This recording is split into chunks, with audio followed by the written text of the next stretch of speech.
Welcome, guys. Welcome back to Wednesday Wisdom. My name is Dama, and I am with Dama Foster International and Southwestern Consulting, and I am your sales and leadership coach, empowering you to defy all odds by managing your time, managing your mind, and increasing your bottom line.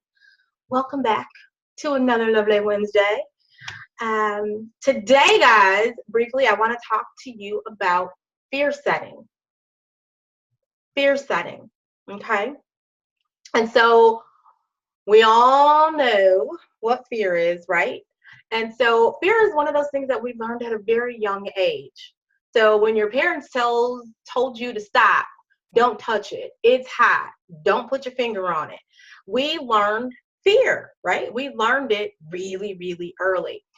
So all these things seem like they're really small, right? Especially when you're young, you don't even think about it. Even as a parent, you don't think about the fear that we're setting into our young children and how we're creating and shaping their minds early and what that's going to do to them and how that's going to impact them as humans later down the line, right? Okay.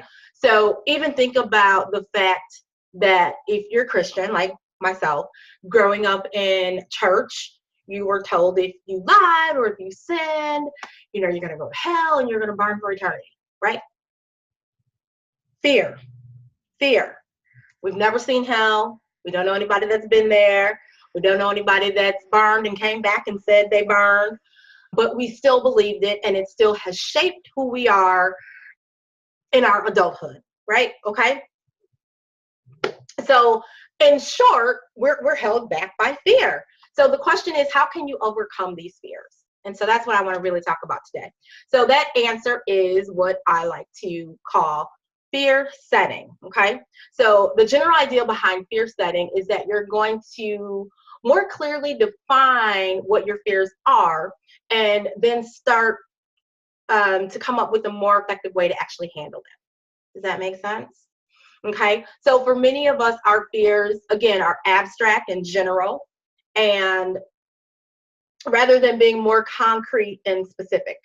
So when you take a minute to identify the true nature of the fear, then they end up losing their power over you. And so that's what I want to talk about today. We want to lose the power over some of those fears that we have so that we can move forward in our business, in our life, in whatever it is we want to do. Okay, so let me give you an example.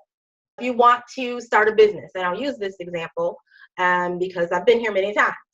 You want to start a business, so you might feel like, what if I fail? People feel like I'm a failure. What if my partner thinks that I'm stupid for even wanting to do this idea?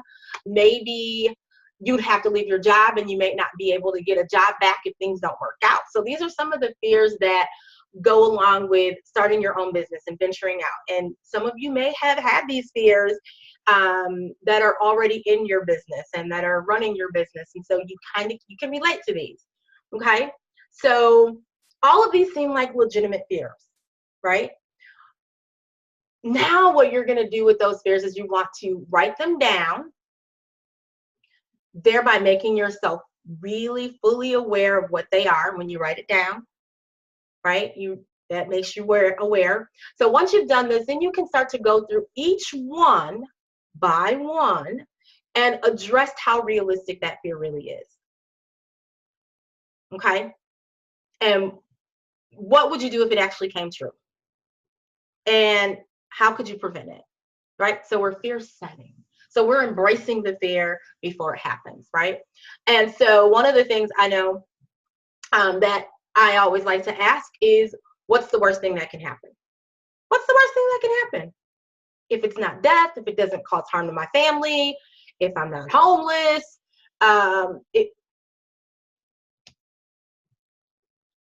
there's nothing's that bad, right? Okay, so let me go through the example of starting the business and what setting fear looks like in starting the business, or what you would write down, okay? So your business would fail and people will think less of you.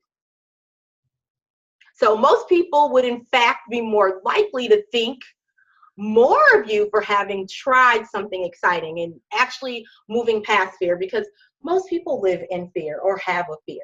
So if you're a person that's gone out and you've started a business, 9 times out of 10, people are going to think you're freaking brilliant. So embrace it and do it anyway, right? The other thing is you don't have to tell anybody.